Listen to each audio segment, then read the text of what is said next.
Welcome back to the UnVeiled podcast, where we demystify witchcraft, spirituality, and paganism in general. I am your host, Ambrosia the Witch, and today we are joined by a very special guest, Coco from Coco's Cauldron. Hi.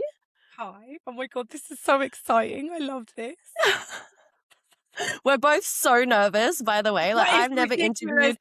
It's It's ridiculous. wild. We could talk on the phone for hours and read each other to shit, but then now we're here. It's like, oh fuck, what do we do? Yeah. We're trying very hard to be professional. Yes, of course, Yes. absolutely. But in saying that, I am going to give a bit of a content warning just because I know us. And we're both unfiltered. Yes. We have Very. filthy mouths. We've both been through some shit. So you never Yes. know what story could pop up. So just all of the warnings. Every single disclaimer you can think of. But then again, Pretty if much. you're watching us, then you already know we're like that You know anyway, that. you know? You know that. You know what you signed up for. So Mhm. it's saying that. So this is the second episode that I'm ever doing of the Unveiled podcast. And I was just telling Coco that she was definitely one of the first people that I wanted to come on.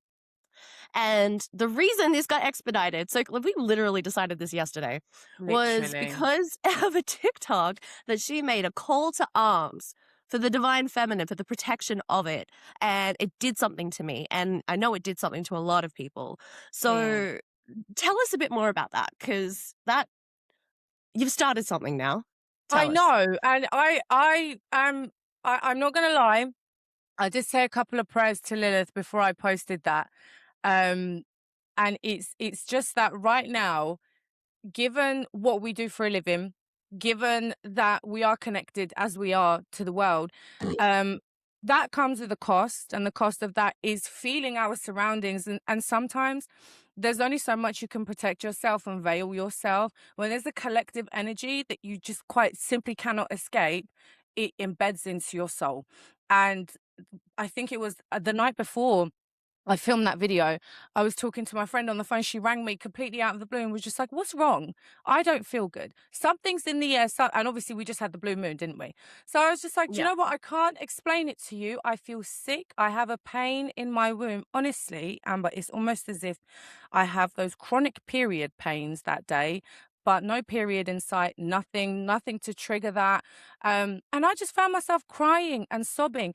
And leading up to this, now, Lilith has a way of making you see things that you would otherwise ignore or kind of like brush under the rug. And there's only so much she can, as well as many other kind of spirits, but there's only so much she can bring your attention to something until you kind of have to endure a little bit of it yourself just to understand what's going on, right? We have a platform, we have a duty of care, and you know that. You've been on TikTok longer than I have. You know what this is like, right? So I started going through uh some shit, right? With at the hands of other men, conversations I've had with people, down to my own father. And it's just stirred something in me of, no, fuck this. We all need to get together and do something. And then I found that video. Now, while I already know the power of the womb and the period blood and everything that comes with that, seeing it in writing was different. So I found Andrea's video popping up on my FYP, and she had she's herself, I don't think she's a witch. She's amazing though. I love her brain. So she had written a research paper completely free to view online, and it was the power of period blood, and something she said in there made me go, oh my God, this is exactly what I want. And it was that Mother Earth, it's like our periods are so powerful, and Mother Earth and nature and us giving back, even so much as, a little bit TMI, but when we're on our periods, we go to the toilet, and obviously, blood will end up in the toilet, won't it? It will go through the systems. It will still find its way back to Earth, right? Now, imagine if we bled into Earth, what it would be like. And she mentioned that in many cultures, there was a belief system that when we don't bleed back into Mother Earth demands blood in the form of war through men. I said, "Oh, I like this. This is everything." Like, okay. And I started reading this paper, and I started reading different cultural beliefs, and then I came back to me, And then everyone I know growing up as a Muslim, as a Turkish girl, how periods were so shunned in my culture. And Mhm. everything, I can't tell you, it just happened in a matter of 10 minutes. Everything just came to me. You know how fast it happens when it happens. I was Uh-huh. like, Yep, yep. fuck this. I have a duty of care. I don't care about anything right now. I've always been afraid, like, if I kind of brought topics that are really important and, politically no one wants to talk about some of this stuff. If I brought this stuff onto my platform, what if my platform gets taken down? This is my bread and butter. And I just woke up that day and I said, no, I have to share this. I have to put it out there. And now suddenly there are hundreds, if not thousands of women flocking saying, okay, what do we do? What do we do? How do we Mhm. protect these women around the world? And it's crazy. I love it. Do you know what blew my mind about this? So as Mm. soon as very similar where it's like it just kind of like hit me because I've always thought the earth is a giver. She gives and she gives Yeah. and all you need to do is, take care of her in terms of, pick up rubbish. And that's always my offering. I pick up rubbish that doesn't belong to me and, Uh-huh. I be environmentally conscious. What if it isn't free? What if it isn't? And actually, we need to be bleeding back into it, and it's the cycle. And I went, holy shit. And sorry, Lilith's candle just went fucking crazy right then. I've got Sorry. hers on right now, and it's like I feel like it's gonna blow up. I'll put it there just so you guys don't think I'm lying the next time it happens. But um, so yeah, basically, I was like, I just had this holy shit I've been taking and taking. And isn't that the crux of feminism? You give and you give and you give, and they take and they Oh, take and they take. And I was like, mhm. holy shit. And everything has to be done with intention. So yeah, our blood might be going back, but it's not with intent. We are No, completely disconnected from that process. And so that really, really hit me. And then I was like, and I went and did it the next day. Like I was on my period when funny enough, I usually bleed with the new moon. Well, I have been for a while. Sometimes it flips. It flipped on that blue moon. The ritual I did triggered it, and then mhm, I had it, and I poured it into the earth with intention. The moon was still up and shining, and it was fucking beautiful. And I was like, we're onto mm. something here. We need to talk about this. How did you feel after you did that? Peaceful, Mm, like calm. It was mhm. really, really lovely. Um, and it wasn't, it wasn't Scary. even a lot. So this is gonna be TMI because yeah, the whole diva. I swear, get a diva cup, a moon cup, whatever you want to call it. It will change your life. With Oh, I don't know, people see, are like, I know. that freaks me and honestly, I've never used tampons. So, funny story actually, when I first started my period, um, and again, look at how this ties back into patriarchal and beliefs and Oh yeah, Abrahamic like this is beliefs, some right? sort of shameful friggin' It's discussion. No, fucking tell me, hilarious. tell me In my about your period. In my culture, they don't give young girls tampons, right? Because they believe it will break your hymen, it will break your Hmm. virginity, right? Which may Yeah. perhaps, yes, to some degree. But I was wearing pads, and I remember I have so many sensory issues. Even growing up, I've had so many sensory issues. The feeling of blood, like on my pad growing up, made me feel really icky. So I went and I bought tampons behind my mum's back. I stole £5 from her purse and I went and got myself some Tampax.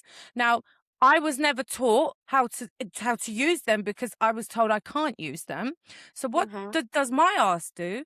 I shoved the whole fucking thing with the applicator, like the plastic bit and everything in me. And I'm walking around and I've done like a little bit of research of like, oh, it's not supposed to stay in for too long. You could get what was it? That septic shock stuff, from keeping a tap Uh-huh. on it for Yeah. too long. Yeah. And I walk around like, how could people leave this in for even 5 fucking minutes?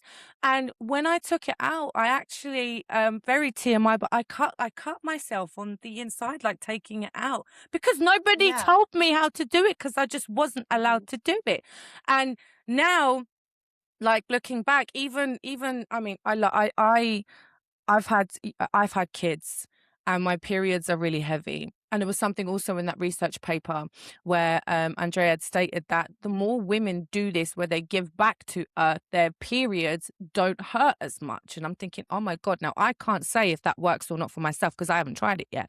But now the whole Diva Cup thing, I'm thinking, okay, Like, even with that, this mindset of I am woman, I am free, I am Lilith's daughter, I'm like, fuck, a diva cup? Like, shit, I gotta shove that shit in there and tweedle it out. Like, how's it So gonna yeah, work? yeah. Oh, You know, that's it's very similar. I think the getting it in isn't the problem, is getting it out. You basically have to give right. birth to it. I'm not even joking. And if Okay. you got nails, yeah, you don't want to stab yourself. So it is a bit of a process to get used to. I gave up on it. Like I got one, I gave up on it. I'm like, this is it's too fucking much. But then I stuck with it. It's eco-friendly. It's Mm, you can't feel it when it's in there. You will not get toxic shock syndrome from it. yeah. Um, so and my periods they last 3 days now instead of 7 before because, yeah, the chemicals in the products aren't causing more bleeding, so that you need to use more products, which is my tinfoil hat theory about it. So Okay. y Mhm. So yeah, it's I would say it's changed my life. I've never really suffered too badly, Mhm. with, the your first day crampings or, you feel it coming on, but I don't suffer too much, during it. So I couldn't say if it does alleviate that or not, but Mm. yeah, 3 days and we're done. On the 3rd day, I don't even put it in. I do free bleed a little bit just because 'cause I'm at home and I don't need to go anywhere. How do you free bleed? What does free bleeding look like to you? I just put some black underwear on. It's like it's that last day where it's like it's over, but you know it's not quite over. Mm, And so if you feel it, you know the feeling. mhm. You just go to the bathroom and yeah, take care of it. Oh my God, I need to learn to do this myself. I really do. I suffer so bad with my periods, like to the point where I am flawed. Like physically, I'll drop to my knees. It can get so bad sometimes. Um, but I also think now I have a number of theories on the womb, specifically that ties, Lilith into it, right? Um, Mhm. I mean, who's Lilith? Lilith is everyone and everything and everything that anyone's ever known, right? We can go down the occult kind of avenue of that. We can go down the Judaic Kabbalistic mysticism side of it. We go down any route. Lilith is Lilith. And Mhm. it's funny. I have so much to cover with this topic today. But you see with Yeah. you know how they say with Jesus, he says, I am who I am, right? I literally see Lilith like this of Lilith is Lilith. That Lilith is Lilith. Lilith is just Lilith. Now, I always have had this strong belief that Lilith is coiled in the wombs of women all around the world, right? Especially those who have suffered the way you and I have, the way many of us have, right? Mhm. And lately, I leading up to this video, leading up to everything that happens, because the synchronicities, it's like you get a sign and you're like, "No, I need a signier sign. That's not a sign enough for me. I need something bigger." And she's like, I need you "Okay, to let me hit me over the fucking head. in it. Like, let me poke your whole cervix out, you cunt." I'm like, "Okay." And now the more pain I've been enduring, I'm like, "Okay, there's got to be a reason behind this. Yes, mundane over magic. Yes, I've had 3 kids and, blah, de blah." Oh my God. Like in divination, she's told me things, and in the downloads that I get and the journeys that I've walked on with her, is this like it's like a drum from the inside letting you know, oh, we need to do something. We need to do something. Do you Yeah. remember you said to me, you did a reading for me, I think it was like 2 months ago, and Hecate had come through and it was like, oh, you're a witch, you're a teacher, then be the fucking witch and do the work of you need to Mhm. do this specific thing. And that's what it feels like with Lilith now, and with everything that's happening right now is you need to tell everybody this is what's happening. And even you still need to, as me, you still need to deconstruct some really deep rooted beliefs you have about yourself and your body, because of how you were raised in the society that you were raised in. So there's so much to kind of unpack with that. I It mean, if you ask is. me, yep, let's just go and bleed into the earth, but it's more than that, isn't it? It is. I mean, ultimately, and I think so. I know that eventually, like within this, like recording, we're going to get to the actual call for action, and what Of course. what you would like to see all of us do. And it's almost a bit of an experiment. I'm fucking here for it, I but know, right? Shit. real world action still needs to be taken. And I personally think that a great place to start is reading up on feminism joining local communities, getting involved, surrounding yourself with other people who this whole it takes a village aspect, I think, has really been highlighted for me. I'm such a solo person. And people are literally like beating my door down for me to be a leader. And I'm sure you're the same, to have Mhm. something where, I mean, where I know I could call you, but you're an ocean away, honey. Like if I needed I help, like know. if I needed to pack a bag in the middle of the night and run, like if you know what I mean, You like to ain't coming have here. well, kind of. If you know, I remember one time you messaged me and you were in a dire situation. And I was like, "Get a knife." I don't know. I'm in Australia, I babes. know. Like, Oh do you my remember that?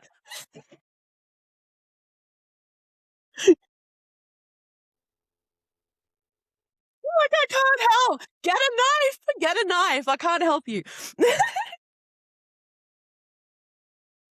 I'm crying. I really forgot about that. But that's the You thing. Like, you fully were like, babe, put a knife under your bed. You're like, get the fucking knife. get the. I'm not playing. Like, I don't. Oh, I wasn't oh, joking. that's So, brilliant. Fuck's sake. but so I think like what I want to reiterate to anyone who's listening is like, yes, there's going to be a mystical, spiritual thing that we're going to talk about, but I urge all of you to really, especially in the deconstruction of the patriarchy and how it has fucked all of our heads up, Mm, start reading about feminism, all the different waves of it, and start getting in touch with other women who are at the same level as you in this. And I think you won't be hard to find them. I think we're all in this kind of energy of trying to reach out. So, yes, especially in the definitely. comment sections of wherever you end up seeing this, go find your people, find your local people, and start forming some community. Definitely. And one thing as well, contribute as much as you can, and I don't mean like financially. If you can financially, yes, definitely, but to local women's charities. There's Hmm. one thing when I do my readings, because just like yourself, readings and all of this is our bread and butter, right? But if I meet women, and a lot of the times, Amber, I do, who are going through DV type of situations, as practitioners, it's like there's such a fine line of what we can and can't cross in terms of those type of situations. I have, they tell me where they are around the world. I get my team together and we do a little research. We find local authorities, local Hmm. kind of women's charities, and we try and signpost them there. Like, there is so much going on around the world. And I was in the taxi this morning after I dropped the kids off to school. And we were speaking, so stupid and random, but we were speaking about the crime rates in the area that I'm living in right now. And Hmm. mind you, this man drives a Tesla, right? And he looks well put together. And he's like, funny, like, I don't see any of that. I wonder fucking why, Jonathan. You're in a fucking Yeah. Tesla. Of course you're not going to see the crime rates. And then, that comes back just because, as a woman, maybe you're listening to this and thinking, no, it can't be that bad. Just because you're not physically going through it, you're one of God's favorites, clearly, right? Just because you're not going through it doesn't mean it's not happening around you. There's a level of awareness that we need to come to. And it's so important for the collective. There is so much happening around the world. And it's like one distraction after the other. Have you noticed? It's like, okay, now we've Yeah. got, the Epstein files have come out, and now suddenly files about aliens are coming out to kind of thing that. And then next thing you know, in the meantime, while this is all happening, you've got 17 children, 17 girls that have been impregnated while under the being detained by ICE, taken to another facility in Texas, nowhere to be found. And there are 17 pregnant children nowhere to be found. And why? Because you have the privilege of not needing to go through that. It's non-existent. No, that's someone's Yeah. daughter, that's someone's child. What the fuck do you mean? So it's like, where's your anger? Find it. And I know Yeah. it's in there, because while maybe all of us might not have gone through such catastrophic things as women, we've been through something, right? There's not a woman in the world that I don't know and I've met fucking thousands that has not been through some kind of sexual assault, that hasn't been through some kind of sexual harassment or some kind of attack by at the hands of a man, or just patriarchy as a whole. So it's like, find that, Mhm. because why should you have to go through that? It's not normal for us to go through the things that we're going through. We're not supposed to be. Actually, we're supposed to be No. leading. We're supposed to be the one, like, we're the ones. Yes, we give life and all of that stuff, but so much more than that. A house becomes a home with a woman in it. Land becomes fertile with women on it. Women were being murdered and burned at the stake, mind you, for land purposes. It had nothing to do with witchcraft, but they were growing crops. Like, we have basil, we have rosemary, we have thyme and mint. We use these things today in our cooking, but who cultivated that? Women cultivated land. Women cultivated land and planted herbs, planted spices, and they were called a witch. Why are you not angry at that? Why are we not mad at that? What what do you think is the cause of the desensitization of this? Because you made a point in that video. Is like this has been happening for a long time Mm-hmm. I would say since the flip into Christianity, right? Yeah, Um, uh-huh. so Christianization through Europe. That's when the patriarchy really took hold. Yeah, and what? So for thousands of years, women have been oppressed, Mm-hmm. and now, like, we have the ability through magic, because I think the internet is actually magic. Like, I don't care if that sounds crazy. Mm-hmm. Through the magic, through our magic mirror, that we get to see the world and connect all over the globe. And now our eyes are open to all of it, and yet our empathy is at an all-time low. What do you think is causing that? Just the incapacity to actually take it on board? Do you know ignorance is bliss, right? Mm, So I'll give you my tinfoil hat version, my spiritual version, and my mundane version, right? My do tinfoil it. hat version is that we all, um, there are so many of us right now that are neurodivergent. I myself, riddled with ADHD, I climb the walls or I'm stuck in a corner shaking back and forth over a 50p penny, right? Now, what had the kind of the amplification of all of that, if you ask me, is social media, right? The quick zaps of dopamine hits that we get scrolling through our phones, right? Yeah. And it's like, it's crazy to think about it, because 1 minute you're watching a video, you're pissing yourself laughing. Next video, you got some sad music in the background. There's a puppy in a gutter and we're crying, right? Mhm, It is mhm. not normal for us to experience all of these emotions in a 1 minute span. Not normal, not at all. And this is alters your brain chemistry. So that's my tinfoil hat version, is that we are being conditioned day by day to numb our brains as much as we can, so that when we do see, I mean, babe, put women to aside for a minute. You've got genocide, mass genocide happening in Gaza, and hello, we're watching it like in Mhm. fucking 4K. Yeah. Hello, like, you've got, I mean, sorry to say, but you've got babies being blown to bits and you're physically seeing this with your eyeballs. And we're sat there going, oh, maybe we're crying, maybe we're sharing and reposting. That's what movement has become now: sharing, reposting, and maybe making a Yes. couple of videos with the strongly worded, anger. That's it. So it's like, okay, we've been desensitized now through that. My spiritual take on it, I think not a lot of people will want to agree with this, right? Um, do you know, we discussed, I think we talked about, must have talked about it yesterday, the demonic masculine, the aspect of the demonic masculine. You've got toxic masculine, and you've got demonic masculine. Two are very, very different. I think the demonic masculine aspect comes from the Abrahamic religions and the patriarchal construct of religion as a whole, right? Mhm. And it's almost like that demonic masculine is that egregore that lives in all men, and actually some women who haven't been able to decenter and deconstruct these beliefs, right? Male Yeah. centered women scare me far more than men. I have to be honest. But the only way to get a woman who is already desensitized enough with the tinfoil hat version to truly desensitize is through love. Love is such a price to pay for everything, isn't it? And Mhm. you've been there, I've been there. Every woman's villain arc story is that situationship.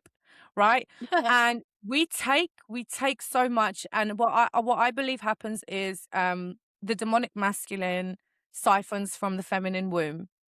And I believe that desensitizes us, because what do you mean you're going to let a man do all of these things? And yes, of course, there's the how can I say this without sound like a prick? As someone who's been a victim of domestic violence and domestic abuse, both growing up and in my marriage and all of this, yes, it's not easy to get out.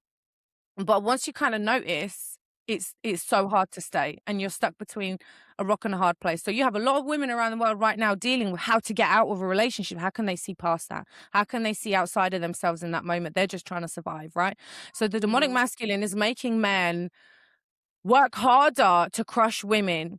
Women are too crushed to see past themselves. And they're in situations where they either have to, with no choice of their own, take on such vile, abhorrent treatment towards themselves just to get through the day. How can someone see outside Yeah. of themselves when they're going through that? So I think that's the Well, no, demonic because masculine. yeah, it's inherent hopelessness. Yeah, And it's horrible.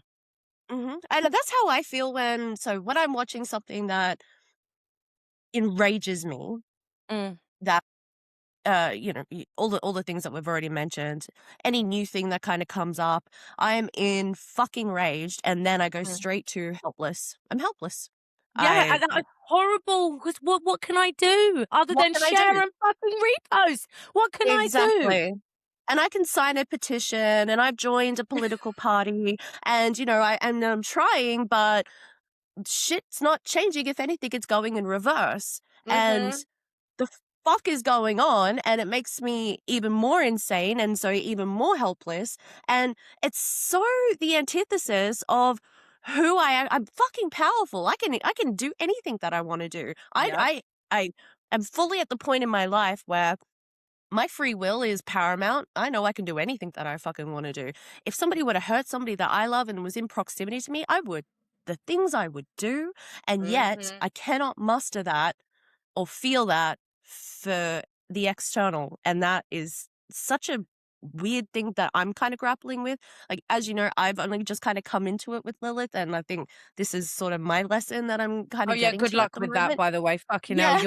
you're gonna see how that's gonna work. That feeling of helplessness, Mm. Lilith will Because make I'm it feel so much worse until you get to a point where you can't ignore it. And I think that helplessness then becomes ignorance is bliss, because if I can't do anything about it anyway, like, what's the point in kind of killing myself over it, you know? But that's the thing though, I'm not helpless. I've been helpless, I'm not anymore. So, but what can I do? It's still the question with no answer. So I'm gonna, yeah, obviously that's my kind of journey to figure out, because the whole like reason I sort of came into it was, I was experimenting with group spell work, and trying to Yeah. help as many people as possible. I'm only one person, so I can only do one thing at a time, or maybe I can do multiple things at the same time. And yeah, what they want from me isn't group glamour work or group love magic or anything like. No, they want group fucking devouring abusers. That's what they want from me. So, Mhm. and I'm like, Mhm. okay, so if that's what I can do, but I'm still only one person, that's fine. Um, but yeah, it's still an interest, and I'm about to practice on some people who really deserve it, and that's going to be interesting. But I'm um, excited to yeah, see that. yeah, for anybody listening, just know that like we're all struggling with that. What Yeah. can we do? Question. Mhm. And like we said before, yeah, it's real world action, protesting, signing, like getting involved, voting. All of these things are really important, and not getting taken out by the propaganda. Because I'll tell you now, the right wing parties in every Western country right now are buying Mm. bots. They are buying media space. They are Oh. trying to trick people into thinking that their opinion and their fucking bullshit is this strong opinion and everybody's on board with it. And no, it's a fucking falsity, and they are incepting the minds of the idiots. And so we need to combat that in ways. We need to be loud. And that is how feminism started. Women were loud. They made people uncomfortable. They didn't fucking they didn't cower, and they made change on a political level. So that Yeah. is something that we have to keep in mind here. But Listen, women uh, women are amazing. I love women. We're fucking I love amazing. women. Look at everything that we have done in history. I was literally just scrolling on my Instagram and I saw a video about LGBT. Why is the first letter L? And it was during kind of like the AIDS epidemic when, I saw did you that. see that? And it was like nurses and Yeah. healthcare providers even were refusing to take care of these men and the gay community who had suffered from contracting HIV, AIDS, whatever. And it was the lesbians that came through. It was the women that marched for their rights. We are capable of Hmm. making great change. But fuck me, you need to stick your finger out of your ass and wake up. And if you're feeling helpless, take that feeling of helplessness and project it into what you know you can do. The thing is, I have to say, I love you. You say you're one person, right? You're one person. But you know better than me.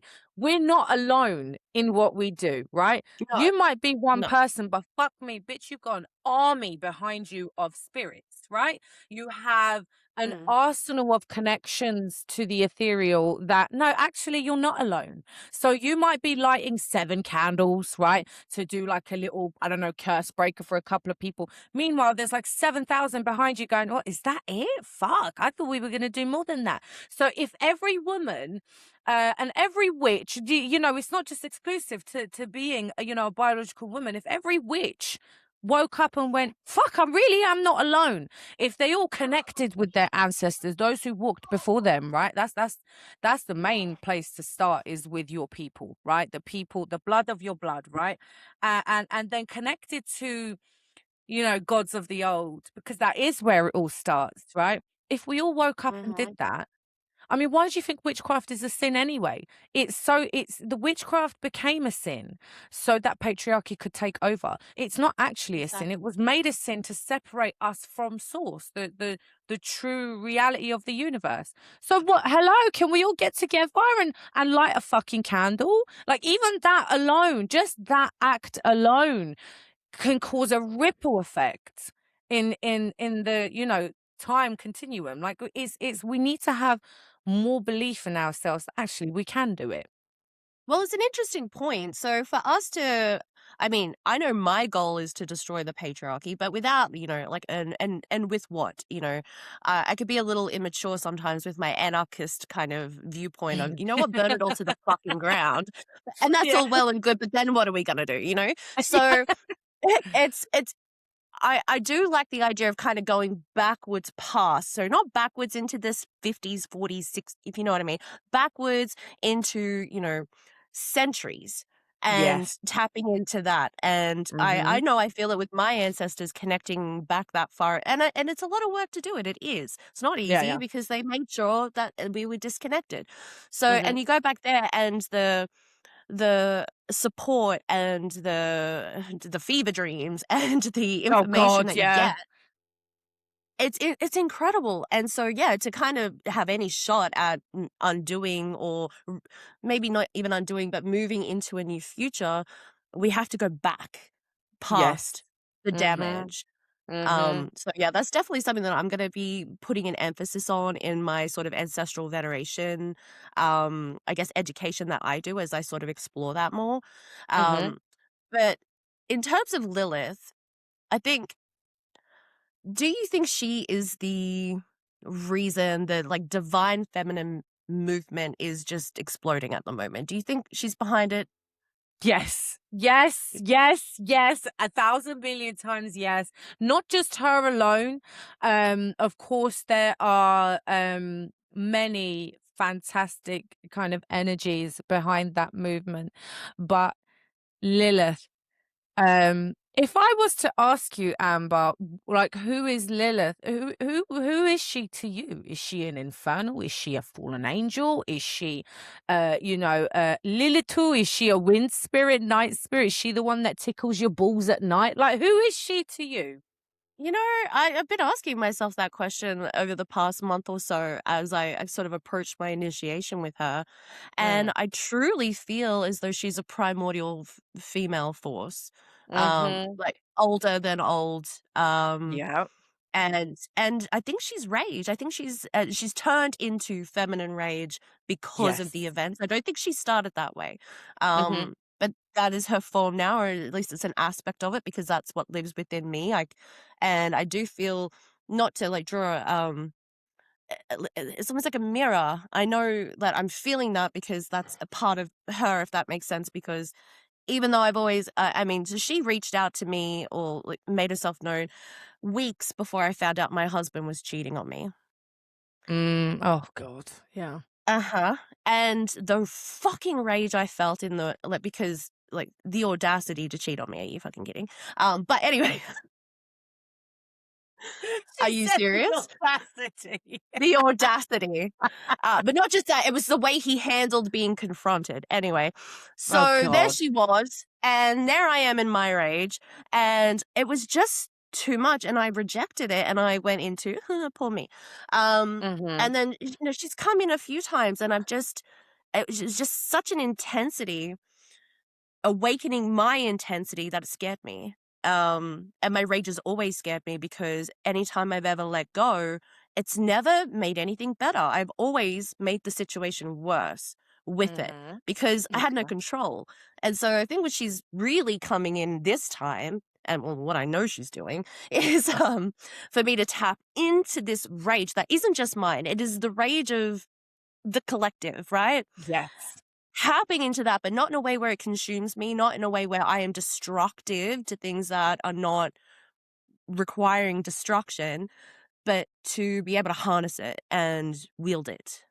Yes. And it's, I mean, I'm almost shaking like talking about it. It's wild.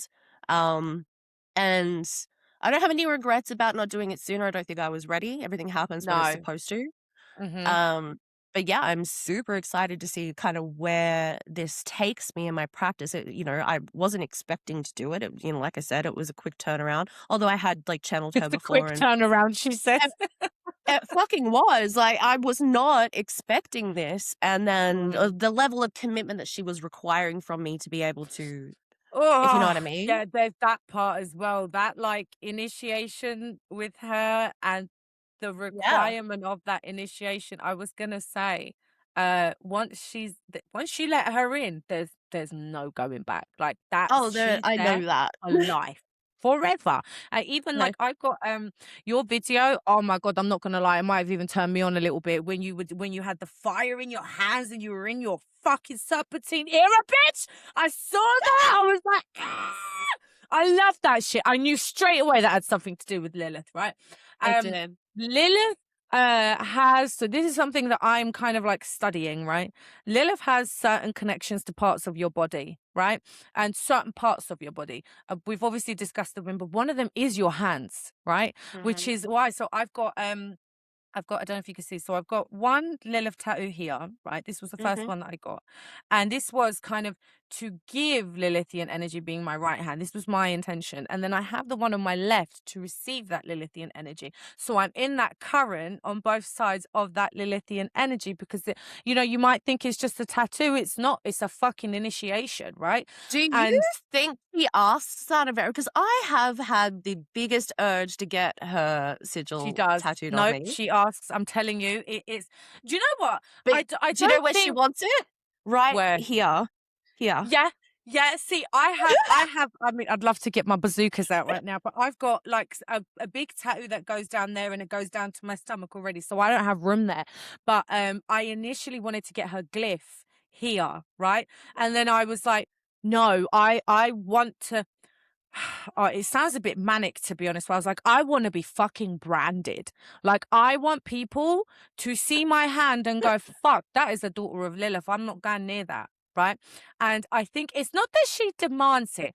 I think, No, I it feels think like inspiration, not Yes, not a and I demand. think also, I don't know if you've got to that point. Obviously, like you've just started this process with her, but I mean, she's been Mhm. around like a fart for years for you. That's what she's like. She just lingers around, right? Yeah.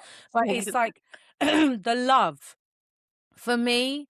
It's the love I feel from her because while there's that unprecedented rage that comes within that Lilithian current, there is a love, I can't describe.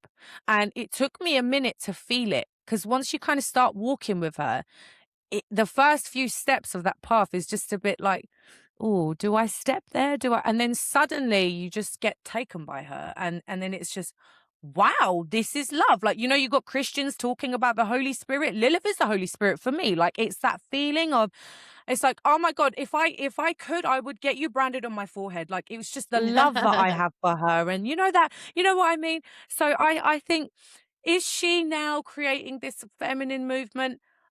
Yes and no. I don't think it's just her. I think it's her current awakening, especially in the spiritually connected.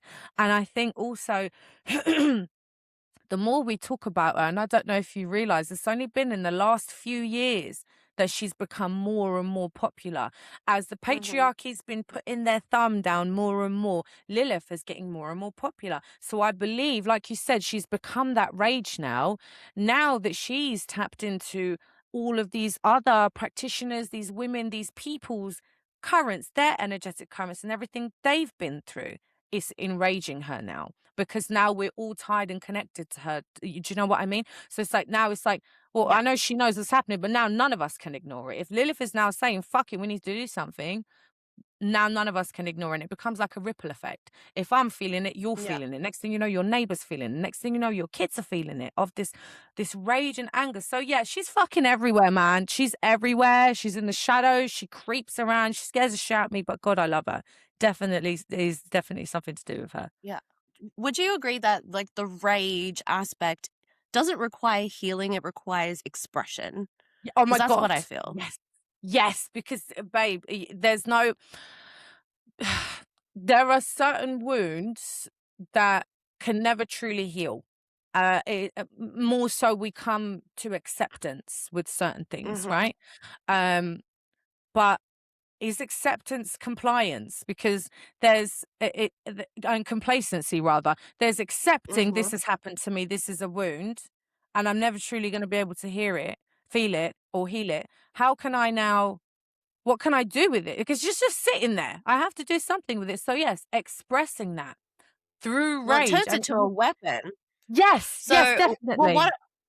that's what I mean, we see it when we read for people. You can see the wounds, and then you can see the journey into either it becoming a wound that never heals or a Hmm. weapon.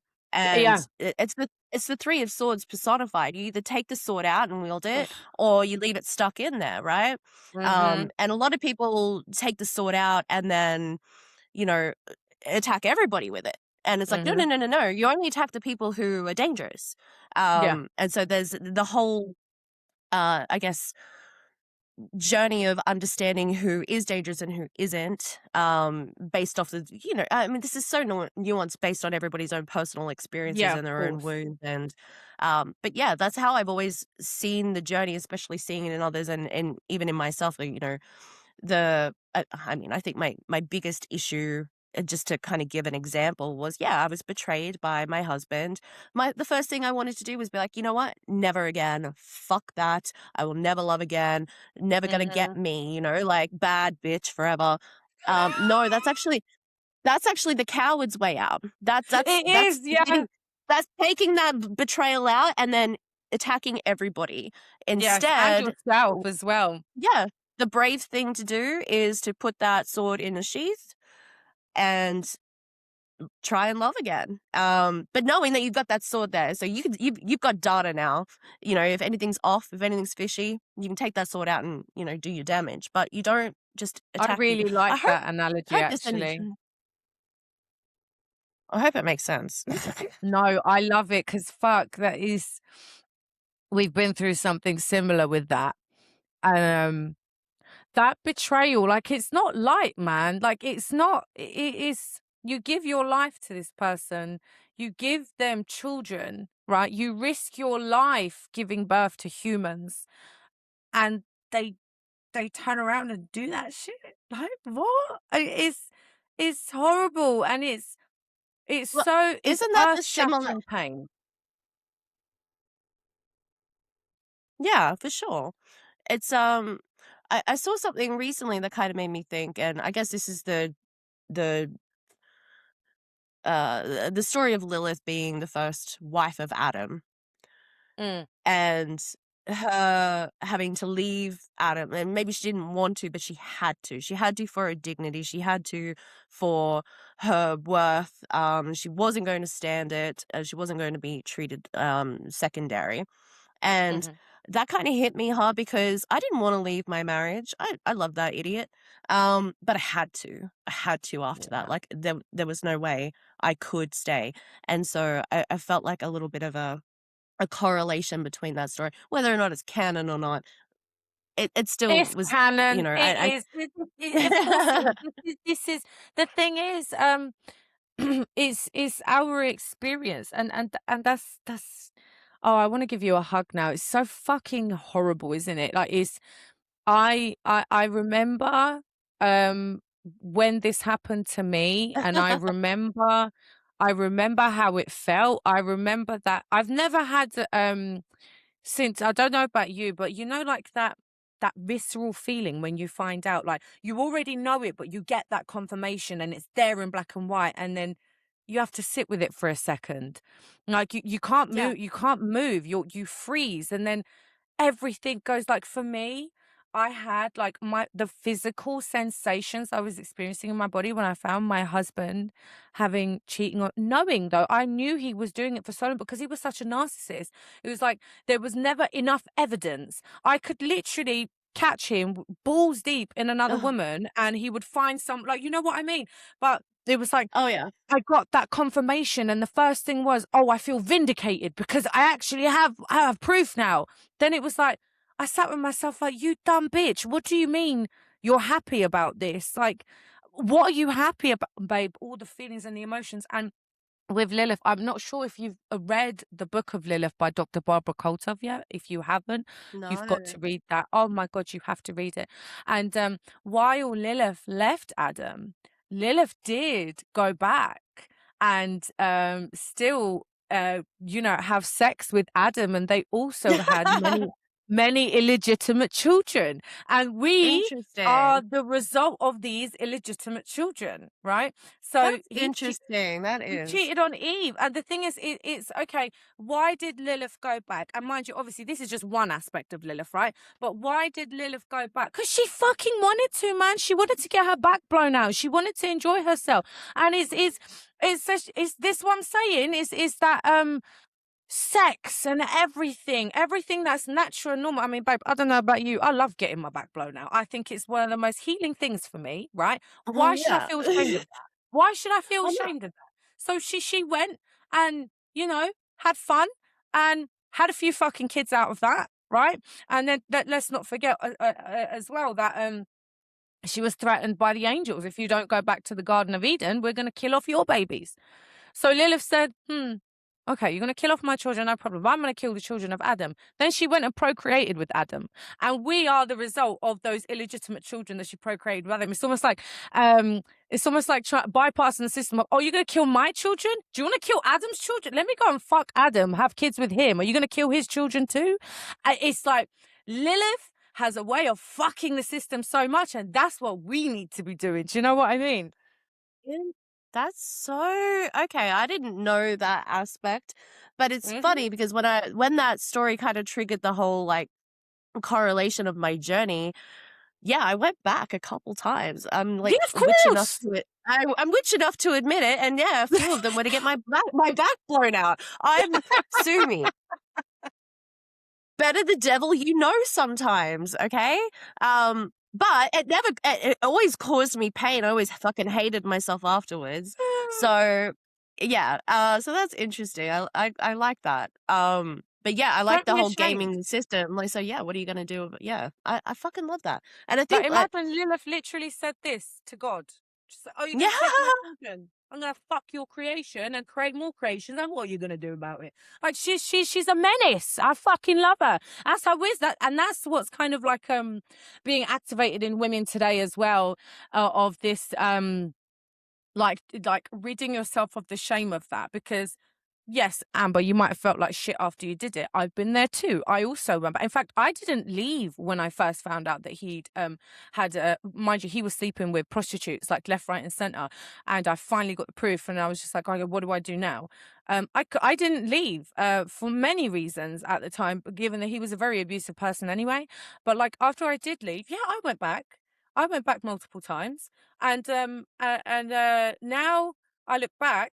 I want to give that version of me a hug, but also I enjoyed myself in that time. I might have not liked myself after, but then again, Yeah. there comes that thing of why didn't you like yourself after? Is it because you slept with him specifically, or is it because you had sex overall? Did you go back to that person because you're so, afraid of giving your body to somebody else because of that shame that's attached to it? Or is that what you're mourning over? Or are you Mm. mourning over the fact that it's them? Why can't you just sit there and go, fuck? I had a really good couple orgasms, right? I'm still kind of throbbing a little bit. Maybe my legs are a bit shaky. I'm gonna go and have a shower, get some fucking ice cream, put on some trash TV, get a glass of wine, and live. Hello? Oh my god! Do you know what I mean?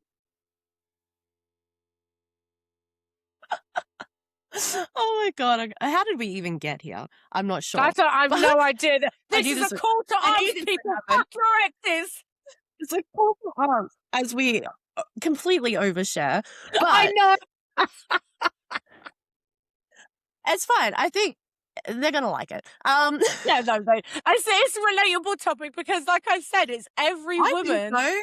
villain arc Everyone, and story. yeah, well, that's the thing. Like, this is not a unique experience at No, all. no, None. it And really even isn't. there's no such thing as coincidences. So why the fuck have we all had the same trajectory? That's it. That's Make it it. make sense. I Exactly. know.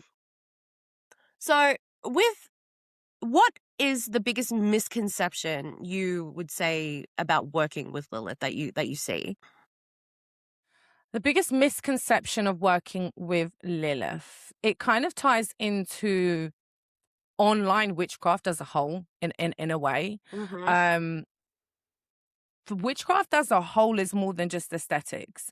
And Lilith, especially as a whole, is more than just a pop culture deity, more than just, a lot of the times I find people saying, oh, I work with Lilith just to be able to say I work with Lilith. Do you know what I mean? Just to be able to Right. kind of have that name. I think the biggest misconception is that she loves all her children. She doesn't. Actually, I will go as far as to say she's told me, she's asked me herself, because I was having it's so stupid. I was having a problem with another one of her devotees, which was that whole issue that, Miss Psychosis who Uh-huh. thinks I, kill goats in a fucking Uh-huh. graveyard to kill her off. So I asked her, what? I was like, I'm not asking you to pick sides because that's stupid. I know you won't do that, but like, what do you do with this? And then she just turned to me and she said, do you like, it was so blunt. She said, I have 3 kids, right? She said, do you like all of your children at once? I said, what? She said, do you like all of your children at once? I said, no, I don't, because there's never been a day in my house where they've all just been perfect, right? Because they all bounce Right. off of one another. I said, no, but I love them. She goes, you can love your children and not like them. I said, right. And I turned to her, I was like, well, then do you love me? She's like, why do you need me to tell you I love you? I'm like, for fuck's sake, can you give me a direct answer? And her answer was, I can love you and not like you. Same way, if you're my child, I can love you and not like you. And the same way, you love your children, but oftentimes you don't like all of them. And then we kind of tied into what was happening with that situation. And the whole she will kill your babies thing, like you Oh, shouldn't yeah. work with her if you have children, mate. Do you know?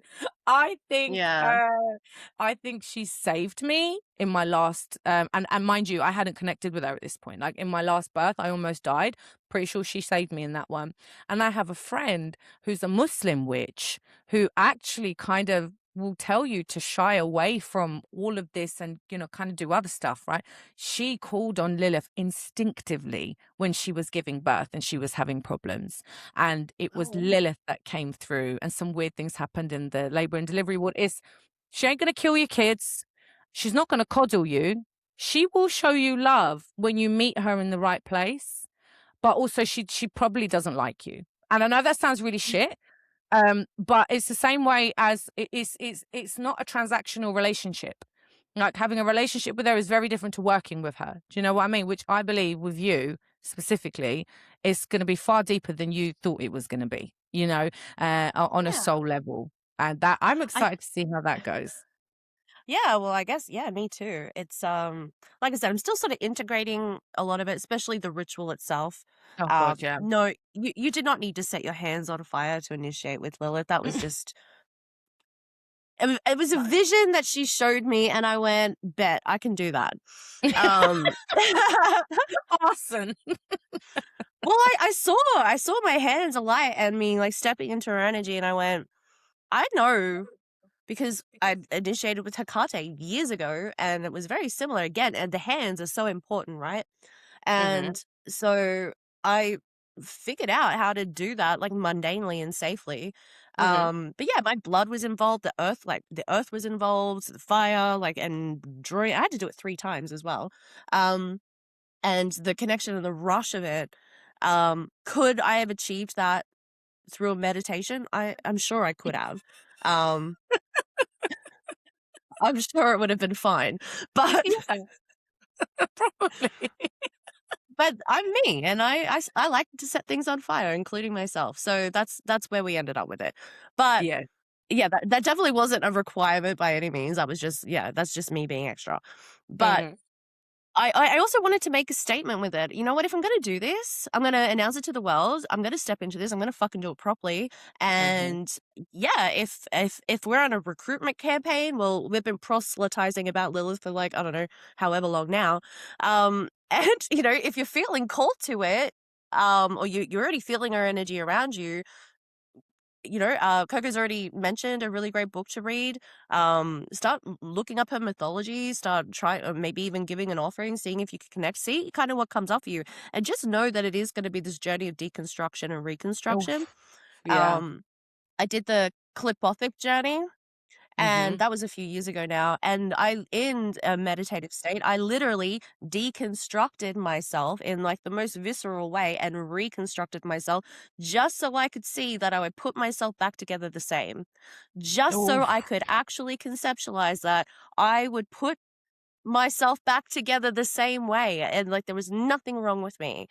You're Um, fucking brave. it was You're so fucking brave, I wild. have to say. So, You're so yeah, brave it's to be it's able to do interesting. that. But I think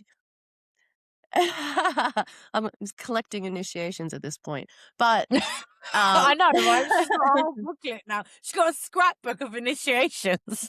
Mate, I need a Scouts, like, badge thing, and I, like, put all my badges on it. You do. I love that. But so we've talked a lot about the feminine, and I know that you got a lot of questions, especially because we're talking about menstrual blood when we're gonna get into the call to action. Mhm. So what would you say to anybody who feels excluded by anything that we've said? Especially those who don't menstruate or haven't or can't, what would you say to them, especially around this conversation around women and feminism? Yes. First of all, it doesn't matter when if you menstruate or not. Even like before this, with videos I make about the womb and Lilith, I get the same question. I've had a hysterectomy, or I'm in menopause, I'm perimenopause. Like, does this apply to me? Have I lost my power because I've lost my womb? Absolutely not. No, no, not at all. There are so many ways to connect. Regardless. And then also, there is a divine masculine collective that has also been coming forward as well and saying, how can I help? Right? What can I do to contribute? Mhm. Do you want to help save the world? That is it. I think the main thing is everybody being on the same wavelength of what we want to achieve, what is our intention. Okay, the thing is, with this particular intention, the outcome in an ideal world would be all of these women are saved and the patriarchy comes down to a halt, but obviously that's not going to happen overnight, right? But are we on the same wavelength of we want to protect the innocent, the children, we want to protect the women, we want to do that? It doesn't matter whether you're a man, whether you're a woman, whether you have a womb, whether you don't have a womb, whoever you identify as. There are so many other ways that you can work with this type of energy. Actually, interestingly, I was kind of sifting through the comments and somebody mentioned, and I'd love to, have your thoughts on this. Those who don't menstruate and still want to, contribute to this specific working is to prick your finger that is associated to Venus and bleed with your Okay. finger. And the volume of blood, like now, so this is where it gets like, ugh, right? But it's a single drop of your blood, and Amber, you Yes. know this, is so powerful. Like, even when we do kind of blood work initiations with, whomever, they don't ask you to, pour like a whole vial of No. blood down for them. It's 3 drops. And in every ritual you see, so even there's a ritual with Anne Morrigan, 3 drops. It's just 3 drops. That's all that's needed. And that also goes for those who are saying, what if my periods are really, really light? Like, what can I do, baby? Get yourself a diva cup. Okay. And I know that that's a bit difficult because I need to kind of figure that one out as well. But get yourself a diva cup and just even this much is enough. It doesn't need to be a lot. Now, my plan ideally would have been for everybody around the world, and this is something I want, to for you to touch up on, especially because we talked about this yesterday, didn't we? Um, Mm. it's for everyone around the world. While we might not be able to menstruate at the same time, for everyone to do this ritual at the exact same time, geographically, all around the world, doesn't matter day and night, that we all do this at the same time, same place. Not obviously not the same place, but same time, same prayer, same incantation, and same kind of like, sorry, ritual sequence. But obviously, that's not like, how do you think we could go about doing something like that? Because you'd also mentioned, storing your blood can be quite a difficult thing to do. It can. So my thought on it is the whole cycles of things, so we're all in sync with the moon in some way or another. Yeah. So it doesn't, to me, and I do think, I mean, if we are going to use menstrual blood as the life force, Hmm. you do need to move on it quite quickly. It coagulates, it turns. And so I don't particularly see an issue with everybody doing it at the time that they can. And then that way Hmm. the earth is consistently getting hit all the time, Hmm. if that makes sense. And That, I yeah, can understand the power of the collective at once, but the power of the collective every day it's similar. yeah, So if you know what I mean. So I think, yeah, personally, like I said, I did it the other day. yeah, Beautiful. I'll continue to do it. If you wanted to set the prayer out that we all say when we do, I would absolutely like take that up. And yeah, it's the intention more than anything. It's like with the drop of blood or the 3 drops of blood. What is important in that when collecting blood that is from your actual body, um, it's the intention in which it's collected. So you're yeah, pricking the finger with the intent that you are drawing this part of your life force out of your finger to do whatever it's going to do, right? yes, So that's the important part, and that's what we're saying like at the beginning of this. The intention aspect is everything. You can go out with the sun. The sun shines down on us all the time, and we just ignore it because we aren't connected, right? But if you go out yeah. there with some intention and actually connect, you're getting charged up. You're gonna glow Oh, yeah. afterwards. It's Mhm. different from, getting sunburnt because you just, weren't paying attention.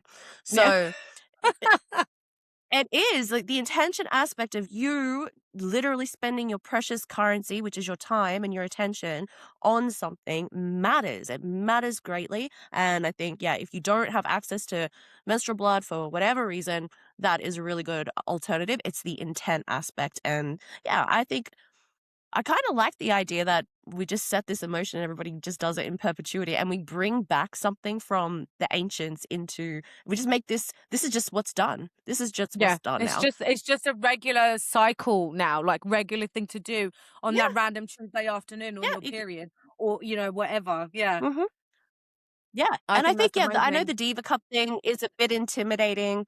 I mean, I know, you shared the story about your mother not allowing you to have tampons. My mother told me you couldn't wear them until after you'd had children. Yeah. So Yeah. So, I mean, yeah, I mean, there's other methods of catching, and you know what? Diluting it in water if you needed to dip your tampon like a tea bag, that's fine.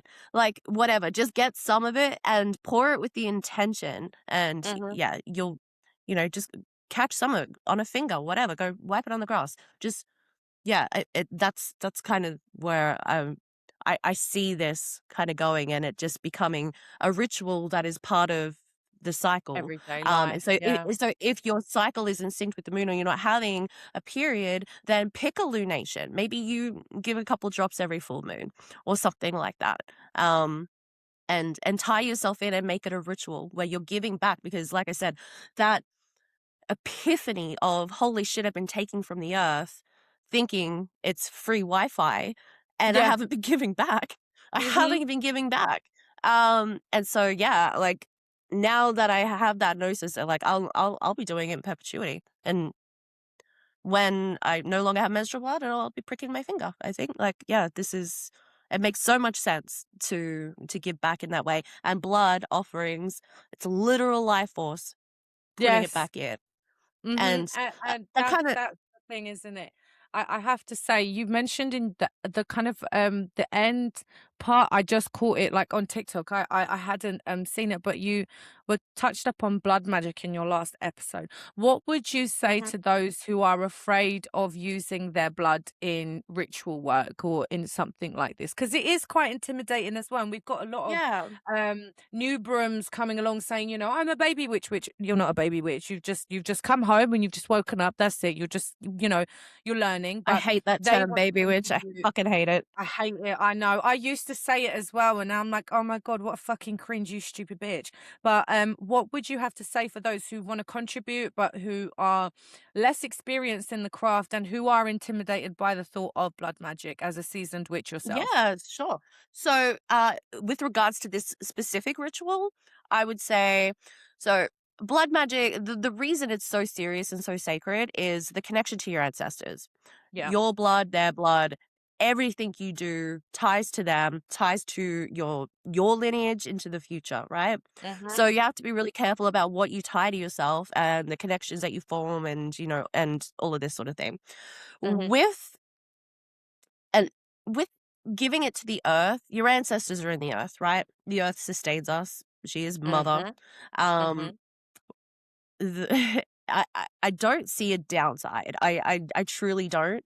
Considering it already goes there anyway, it's just not done with intention. So I don't. I mean, in terms of risk mitigation, I don't see any risk.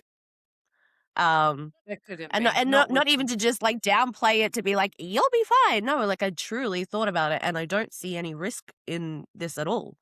no, you're If anything, literally why the paying fuck? back your debts, if you Yeah, ask me, like that. yeah. It's just, it my eyes are open on it, and it's just like, why? And I do give my blood to, like, my plants, but not back to the earth. Like, they're in pot plants, that sort of thing. Like, Yeah, yes. it's Oh, not the exactly. same. Yeah. And those plants are thriving, aren't they? They are. And they're alive. But so, yeah, I mean, if that puts anybody's mind at ease, yeah, to just know that I wouldn't do anything with my blood without consulting my ancestors, without Yeah. really thinking, because I know how serious it is, and this is just, like, a non-issue for me at all.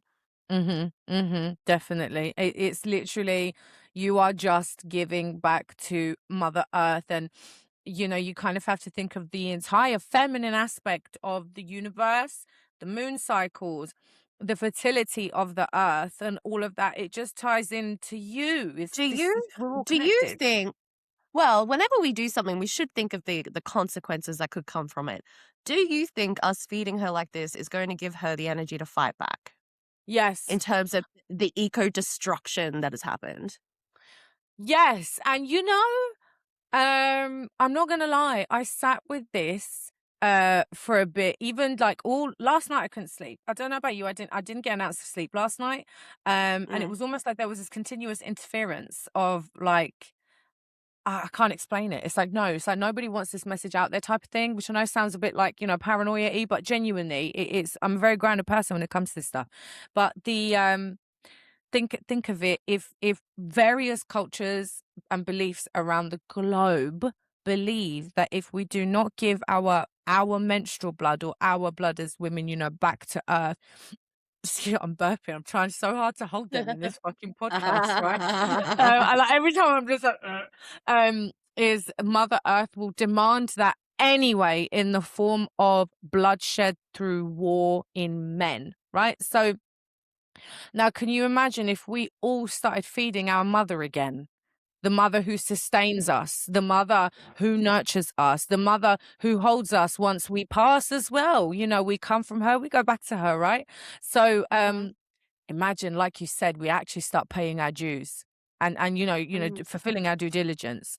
Imagine what it would do for her. Yes, I believe it would help fight back. I absolutely believe it would help but fight back, but it has to be consistent. It has to be Yeah. consistent. This is, I mentioned this in the video as well. This isn't a one bang shebang ritual. No. Like ideally, I'd like to write out the spell and write out the prayer, and anybody can do it how they can do it, and it's something they can do consistently, right? But it's got to be like you said, if you're not bleeding, a lunation. If not, like every cycle, go do it. Go and do it and give it back to her. And the more we do this, babe, can you imagine thousands of us around the globe? Can you imagine if, like, I mean, how many fucking countries are there around the world? If at least 100 to 500 people, were to do this in every country all around the world, can you imagine what that would do? Like on a Mm. spiritual level, what that would do. So yeah, fuck, it will help her fight back, definitely. And Yeah. also, it's I mean, also the thing of like, maybe we're not worth it. Like maybe like, I know it sounds a bit shit. It's like, you know how you said at the very beginning of this, it's that thing of women. We give, give, give, give, give, and we don't see anything reciprocated. What if Mother Earth is like, "Do you know what? Fuck you guys. Like, give back to me because I don't want to do shit." What do you mean, Mother Goddess can't fuck the whole world up and turn it upside down? Of course she can. She could do it in the blink of an eye. But for what? mhm. For what if we're not doing anything to Yeah. help her or show our appreciation? Well, yeah, that's the thing. If it is a cycle of bloodshed, whether given willingly or taken, then yeah, it's an interesting concept. I'm sure there's a deficit. Or well, maybe not. There's a lot of fucking genocide happening. So, um, Mm. yeah, I'd be interested. Well, I mean, like I said, it's a bit of an experiment. So I'm down. I know so many others are down to try it Oh and God, see if this yeah. actually does anything. Mhm. Personally, like like I said, I felt at peace and calm, which was really lovely. Um, Mhm. and it's to see that energy build and what that does for me. Um, Mhm. it was like, when you actually meditate and ground, like when you actually do it, and that like, Fuck you. I'm calling Once myself every out 6 too. months or so. No, like I'll get to the edge of like, biting my tongue off my face and then I'm like, okay, breathe, connect, ground. Okay, yep, Come awesome. back. Oh yeah, I'm picking the kids up from school, white knuckling the steering wheel because I'm like about to a- astral project out of my body because I'm not in it, and then I'm doing a meditation, a quick 5 minutes in the school pickup line because I've left it too long. So yeah, but that feeling of calm afterwards and that gravity, like remembering gravity is a thing. Um, Mhm. it was like that, and so I would be interested to see if doing it consistently could help with the grounding process. Because I do honestly think a lot of anxieties and stuff when you're a practitioner come from the ungrounded aspect. Yeah, of course. Yeah, Um, yeah.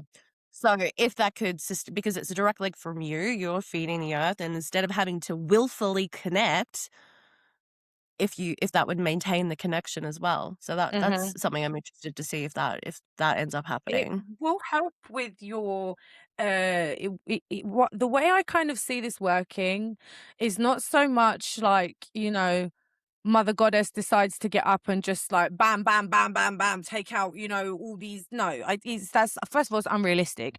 Right. But the way I see this is gonna benefit not just the intention that we have collectively of protecting women and children and the innocent, but also um giving back to earth like that, and even just like it's going to tether you, right? Same way we tether our spells, especially if we're doing something big, right? I Mhm. mean, I've got my plant here. I don't know if you can see her, my little ivy. That's my best friend. I've got another one above my bed. She's my baby, and if I move her anywhere around the house, she starts to whittle straight away. She has to sleep next to me, which probably sounds crazy, right? But that's the beauty of what we do, right?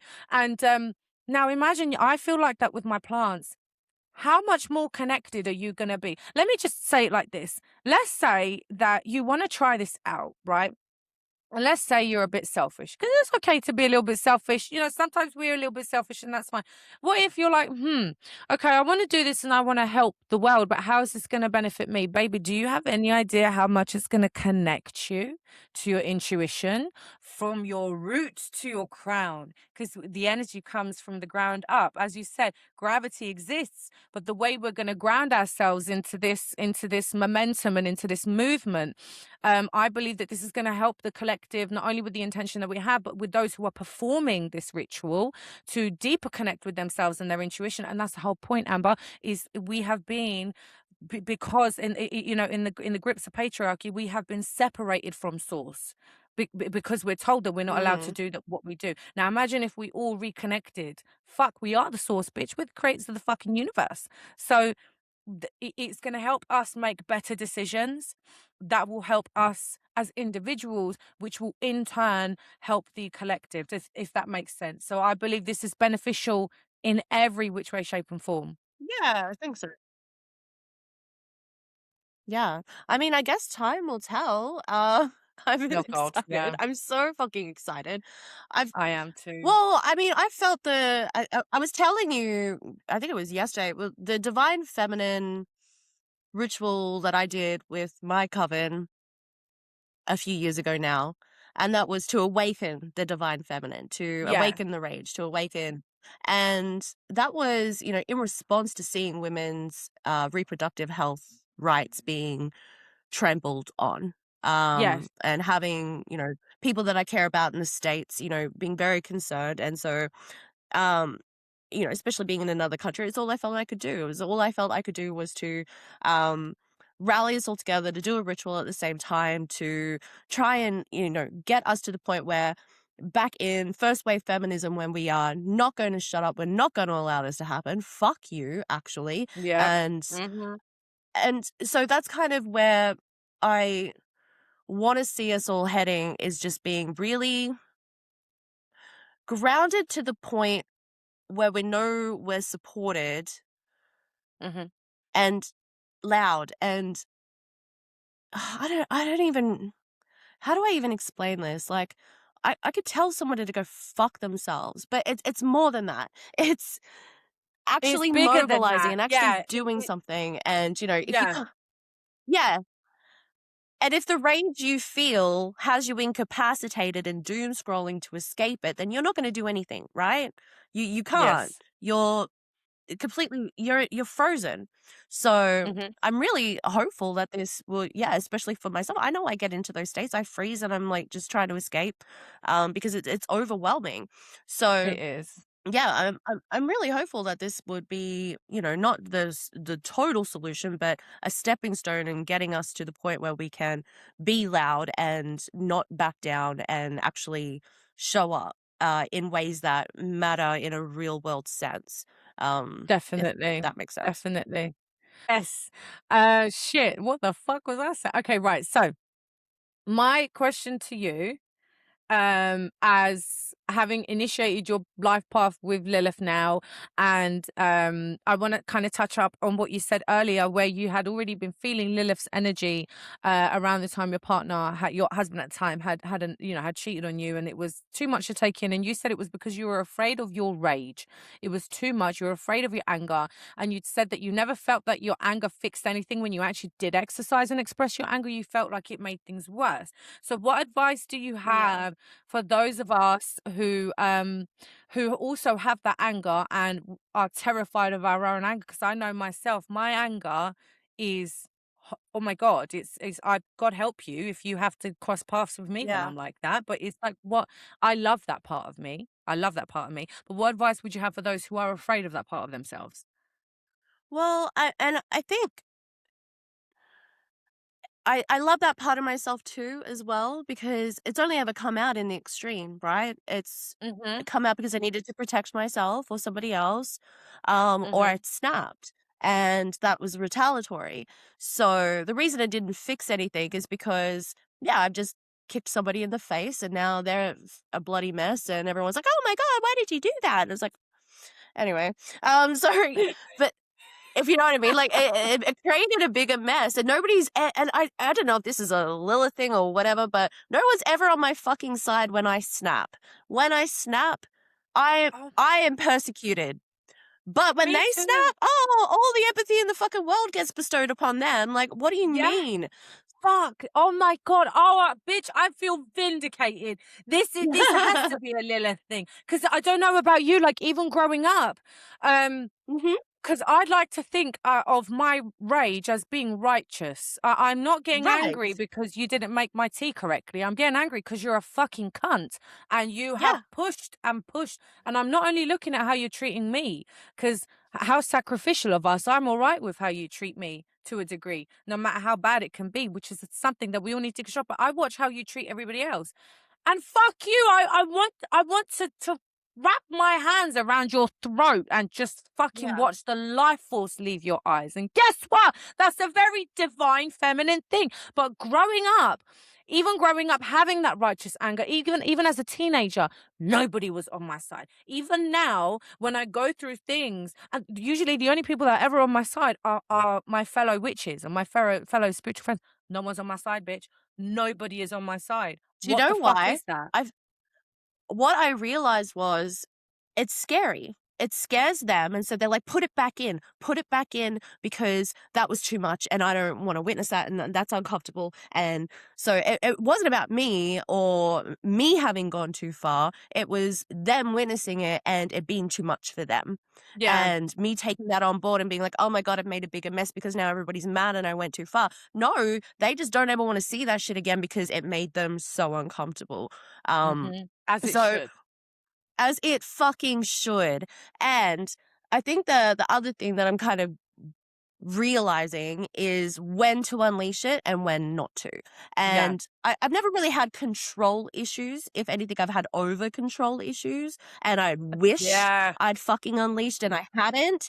So it's a bit of the reverse. But other people do have control issues where they are unleashing it when it's not appropriate or like it's Yeah. too strong of a response. So it's the balance, really. It's always the balance. Knowing yourself, knowing the situation, knowing it's a weapon when you're in control of it. So understanding that if you've got control issues, okay, center ground, aware of your surroundings, figure out what your triggers are. At the same time, if you've got over control or suppression issues, yeah, that's you know what helped me a lot? Mm. Screaming in the car. I Yes. don't Yes. scream in the car because no one can hear you. And, like, I know if I started screaming here, my neighbors are very Yeah. concerned always. So I'd have the police here in 5 minutes. So I can't do it here. So or No. screaming into a pillow or something. It's just to get it out. Like we got this, especially when you've got a suppression issue, it's stuck in there. So Oof. scream, get it out. But yeah, I think now I've got a little bit more to work with in terms of that. I know I'm going to be tested. I know I'm going to be fucking Oh, tested. you It's are. a guarantee. Mm. So I don't know when it's coming, but it will, and it will be to unleash correctly, and then not Yes. have any fear over the repercussions. Not that I'm going to hurt anyone or go to jail or anything, No, of but course. it's unleashing appropriately, Mhm. because you're not to be fucked with. And once you Mhm. do that, like I've unleashed in the past, and then you're a psycho, you're crazy, and it's like, Okay. okay, Thank fine, yeah, you. stay away from me. Of Like, course. Thanks for that, babe. We love that. It's a great yeah, compliment, you fucking bitch. whatever. Yeah, that's not gonna that sort of comment wouldn't affect me now, but back then I'm No. like, oh my Yeah. god, if you know what I mean. So especially when you're Yeah. younger, um, so, and I mean, you're raising a daughter, right? As am I, um, and how It's to hard work. impart this on them. My father was the one who taught me to be distrustful of men and who told me to never take any shit and what the most vulnerable parts of the body were and how much pressure to apply and, karate lessons and gun lessons and all of that. So, but he took it to a place of fear. I don't want her to be afraid. I want her to be empowered. I don't want her to back away from every experience. Um, I want her to know that she can handle it if she has to. And so when Definitely. she has her moments where she unleashes, I don't shame her about it. I don't. and there's been moments it's like, "Okay, do we feel better now?" So I'm trying to approach it differently because my mother was just hands off in that area, Mhm. which is Mhm. interesting. Didn't get too much from her. Even though Oh, yeah. knowing some of her stories from when she was younger, she got in fights with men. I know she did. I've heard the stories, and yet she lost something along the way. And I think at that point of becoming a mother, I lost it too, but I got it back, and I'm not sure that she ever did. Oh, see, when I find these, like, random layers of lore with you. Oh god, are you alright? Do you need some water? I Yeah, need a fucking I cigarette. understand. So, when I see these kind of random layers of lore with you, it's always insane to me how much I resonate with some of your stories, and I have to say, like, my, I don't know, because when we first started, before we hit record, we had a little chat, didn't we? My entire journey, witchcraft journey, I'm a bloodline witch. I've been brought up in layers of this practice in our own way, but my actual me fully diving in started with me finding you years ago, way back when on TikTok, and Oh. to hear you speak about certain things and how much I can resonate with it as someone who has been inspired by you for like years, right? And and how everyone kind of like all our stories tie in, and it's so similar. Like my mum also was very hands off with the anger side of things, and Mhm. I needed someone to put me there. And you mentioned, your father rooting, kind of teaching you this stuff or rooting it in fear. Same with my dad. My dad, I'm 33. I have 3 fucking kids, and my dad will still tell me, "Where you going? Send me your location. Where are you? Are you all right?" Whatever. And it's like, oh my god, shut the fuck up. But it's having children. And that's one thing, and then there's having the Oh, communities that we have is another thing. And then there's the connections that we're building is another thing. But at the bottom of all of that, is Lilith. And there's one particular aspect I want to cover. And I can't wait for you to read this book. Oh my God, I really can't. So the Book of Lilith by Dr. Barbara Koltov. Um, she's a psychologist who coined the concept called the Lilithian psychology within women, right? And you see, Lilith has the child killer aspect, child killer epithet, if you like, of her, right? In modern day women today, modern day society, you'd think child killer, oh wow, like that's no, actually that child killer aspect of Lilith lives within us too. Not in the, oh my god, we want to, kill off our kids, obviously not, right? But it's that, okay, I have kids, I have responsibilities, but this is so restrictive to the things that I want to do. And then when you have children, you have to mourn a part of you and you have to suppress a part of you to be able to mhm. raise those kids right. Same as how, Yeah. your daughter's having a meltdown. You can't really melt down with her, can you? You have to sit there No. and remind yourself that while that might be your kid, that's a person having a moment there. And no, you can't actually headbutt your child, unfortunately. I know it would be really nice at some point. Like me and my daughter go toe to toe sometimes, and she's 11, same size as me. She's fucking nuts. Love her to death. But it's that suppression again of suppressing who I am and being something I need to be in order to sustain life. And that's that Lilithian psychology within women of the child killer aspect of her, of being the mum and having these responsibilities. So to anyone listening who is a parent and has children, and the age old question, how do you guys do all the spells and run around with the kids and be moms? I don't fucking know, man. We just do, because we don't sit there and not everything is aesthetic. We just do it. It just kind of Yeah. happens. So I'm really excited to see where this all goes for you. Honestly, it's I see you ending up writing a book about this shit, because it's you are gonna meet yourself. You thought the clip off was something. Oh my god, I can't wait to see it. Well, I met her in there, and that was intense Mm, enough. yeah. And that was one sphere, and Mm, mm, not the most difficult one, I would say, but it was the one that took me the longest to pass. Um, so maybe I mean, I guess in difficulty there were other spheres where the challenge was much more gut-wrenching, like, much more visceral, whereas this Mhm. one, I kept failing. I kept failing over and over. Really? Yeah, I did. Um, and it was, it was interesting. So, again, meditative state, this is gonna sound like I'm a fucking nutcase, but meditative state, I'm with Lilith, I'm with Samael, we're on the moon, right? And the whole lesson I know, right? I It's didn't like, do any we're on acid. the moon. We're on the moon. I didn't take any acid. This is all with meditation.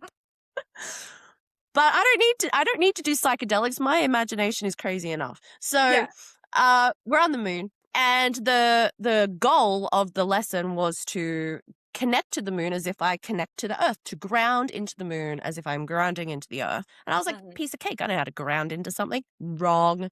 Fucking wrong. Grounding into the moon is not the same. It No, I is I imagine not. it wouldn't be. No! She's two-faced. So there's the giving, loving aspect, light, glowing, um, mother, and then there is the dark side. And the dark side is where all the terrors of the mind are hidden, lunacy, right? Going crazy. Yeah. Oh, yes. Yes. So another part of my law, I suppose, is that we have within my family people who suffer from mental illness, like pretty severe ones, and spiritual psychosis is something that's prevalent as well.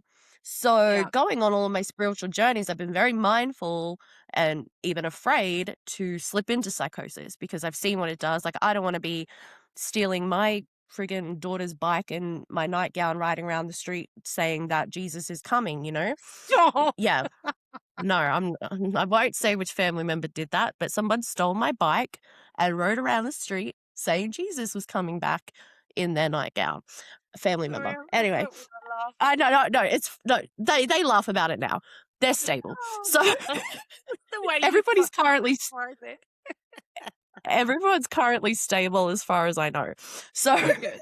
That's good to know at least, but, yeah. you know, but I know that they aren't fucking with it, and if that happened to me, I wouldn't be with it. I wouldn't have any control over what I was doing, right? No.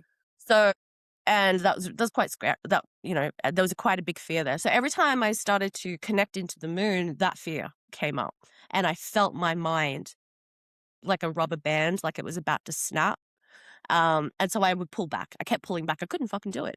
Um, and it took me a while and a pep talk and a few other little side quests.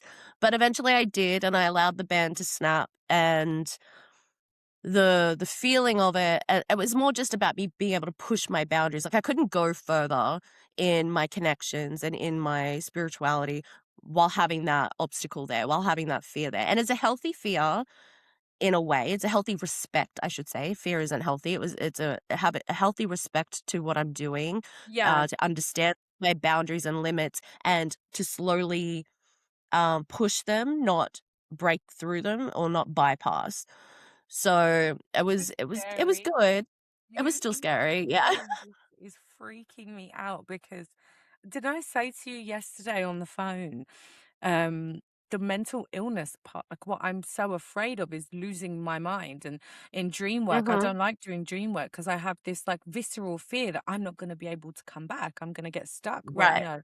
in the Yeah. astral and all of this. So apparently that's the sphere in the clear path your bitch needs to go through as well. I'm not fucking doing it. Thank you. Tell Lilith to stay away from me on that one. But it is true. You It tell is a her. blockage. It's a blockage. And I imagine, once you pass that, um, Mhm. it was different for you. It was more of a deeper connection for you, wasn't it? Well, yeah, I mean, I couldn't go any further until I'd done it. Mm. And if there was no doing it. Like, it wasn't. I mean, that was only like the third test, I think. So I wasn't giving up that easy. Um, and I think I'll write a book about my experience. I don't want to influence anybody Please else's do experience if they it. ever. I made a video journal of the whole thing, so that I could, when I came out of my meditation sessions, I could recite what I experienced. Because not only was I, experiencing things in the session, experiences were happening in my life to mirror and to trigger me to push the lesson. Um, and it was fucking wild. Like, yeah, some of the things that happened defy logic. So I'm I'm afraid I'm gonna get put in the fucking loony bin if I say the whole No, thing. but this But you shouldn't be afraid. No, it's oh God, there's do you know, I feel like if we covered all of this, like, I think we need to do a few more episodes. I'm not gonna lie. There's so much to actually cover and oh, I'm unpack. definitely gonna have you But back. your what's it called? Your journey is such an inspiring one, truly. And there's one thing I like about you as a creator, right? Is we don't often see this side of you as a creator, right? You know, you're hilarious and you're very informative. Like you are a ray of sunshine for me as somebody who Oh. watches you. But there's so many layers to you, bitch. There's so much to like unpack and like things that people would like everything you're saying to I don't you understand, I feel so fucking vindicated. I can't even describe it to you. There's so much here to hear from another practitioner who's very rooted in her practice and knows what she's doing. Tell me things about herself that resonates with me. Babe, you got a lot to share. Guys, this podcast, I'm telling you, this entire, not this episode, but this entire podcast, Amber's podcast, fuck. She needs to share some stuff without you being uncomfortable, obviously. And I'm telling you, the way it's going to help the collective. And no, they're not going to put you in a fucking loony bin because you would have been put in one Well, ages ago by now, the wouldn't you? yeah. So I actually started I shared a few unhinged story times on TikTok, and I that felt know. good. It felt like cathartic, right? But then I ended up taking them down purely Ah, because yeah, I did. what, even the uncle one? Even the uncle one, No, because I thought that was about the best fucking I story. I know. I think I will chronicle it in a different way. I just felt like it wasn't the direction that I wanted to go with the content, I suppose. And also it's my family's dirty laundry. It's not just that these stories aren't just about me, you know? Like the story I Yeah. told about my brother, you know, his fiance is, you know, liking it and commenting, and I'm like, oh yeah, you know that this story is real. Like it's like my family know, like my family are on there, but at the same time, like out of respect for them in a way, but I need to find a way to share my voice and my stories without I don't know Stop being putting yourself it's not into a even box.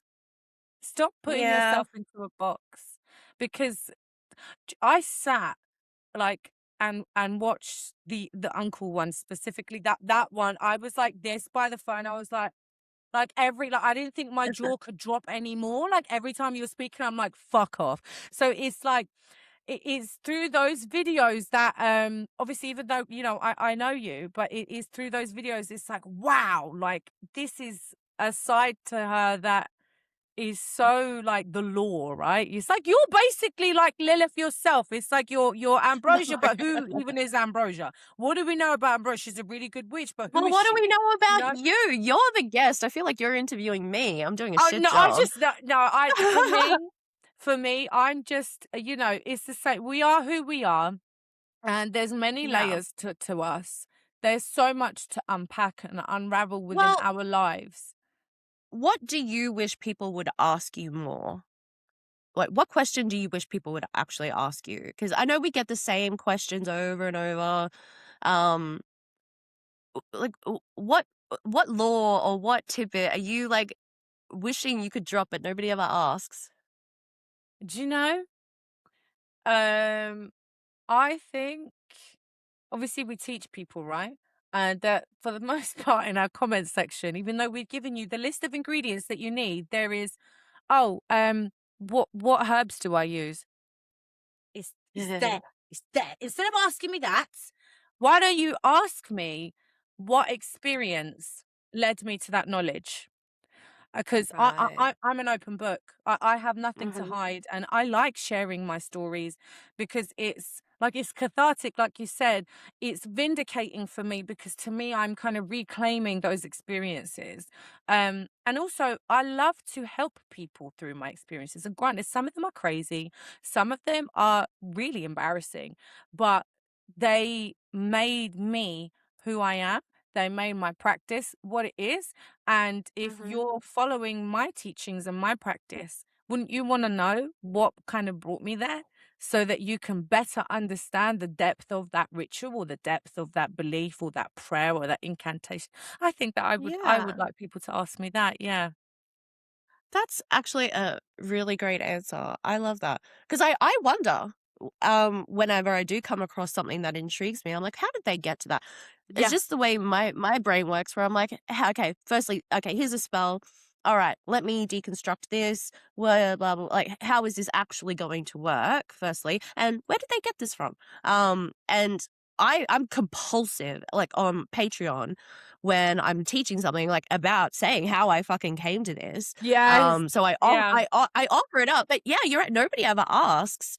Yeah. Um, I think they're yeah, afraid that's to though. I think people don't want to um be invasive and poke and try. I get that as well, but I think to better understand your magic and to better understand how how these things have come about, it's good to understand where it rooted from.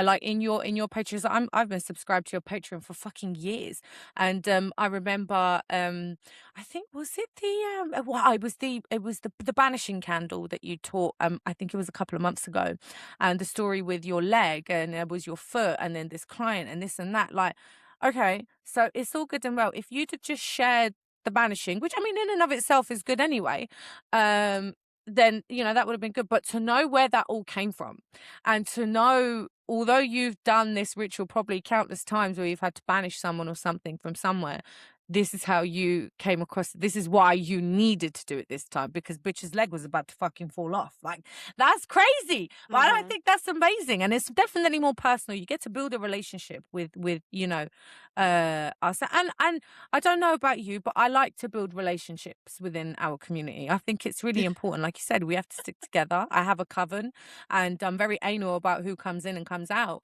but and we have like kind of like a vetting process. Um, you've inspired me to Yeah, for host sure. an Oh, yeah, episode on we're my at an hour and podcast. I've only 45 got 2 minutes. episodes on there. Oh, well, I didn't know. Well, okay. Well, I'll lead it into the wrap up then. So, um, all right, Coco. Well, this has been incredible. We touched on so much, and yet we still have so much to talk about. I'm definitely going to There have you back is. on. But for everybody listening, where can they find you? How can they learn more about you? You are incredible. I adore and love you, and you have been like the biggest support for me. And I have just immensely loved watching your journey and watching you grow. And I just, you have such an amazing support system. And I know you're just even like spearheading this whole thing. Like, everybody needs to be a part of your community. So, how can they find you? Oh my God, I love you. Thank you. Oh, you made me cry. You can find me on TikTok, Coco's.cauldron. Same thing on Instagram. And it's you'll just type in Coco's Cauldron, you'll find me everywhere. I've got my website and I've got my stand store where I take readings. And I'm live quite often. I'm live at least 4 times a week, packing orders or doing virtual readings and just having a chat. So I'm always around. I'm like a fart. I just kind of linger about and there's no getting rid of me. But you also have some ebooks and you make products. Um, Mhm. you have a Patreon, I believe. Yes, I do. Yeah. Yes, and you literally just said that you have a podcast. I didn't even know that. What the fuck? So I'm gonna go listen to that. And you're this has inspired you to make an episode on there. So maybe I'll be a It guest on yours, has, and you'll and come back on that's mine. And also on Spotify, and it's called Echoes from the Cauldron.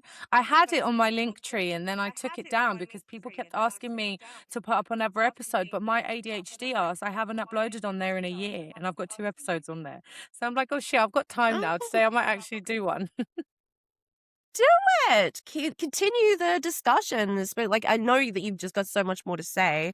Yeah. But yeah, I think uh, I am super excited to start implementing this into my practice. I'm hopeful that you will release a prayer for everybody to use. I Um, will. and I'm excited to see that. And yeah, I hope everybody listening has felt the same inspiration to come into this experiment and see what happens. Like, why the fuck not? Like, let's give a little back and see if it can shift anything. At the same time, while also putting in the work in the mundane, and being Yes. loud and not allowing this shit to happen. Like, it's over my fucking dead body, basically. Um, Oh, yes. so yay, thank you again so much. I adore you. And yeah, I hope everybody listening enjoyed our particular brand of chaos. And we can yap. We are yappers from way Oh, we'll back. go on So all day. I we need a will. cigarette, guys, now. I need Yeah, like yeah. 20 cigarettes to make up for we've been filming for quite some time.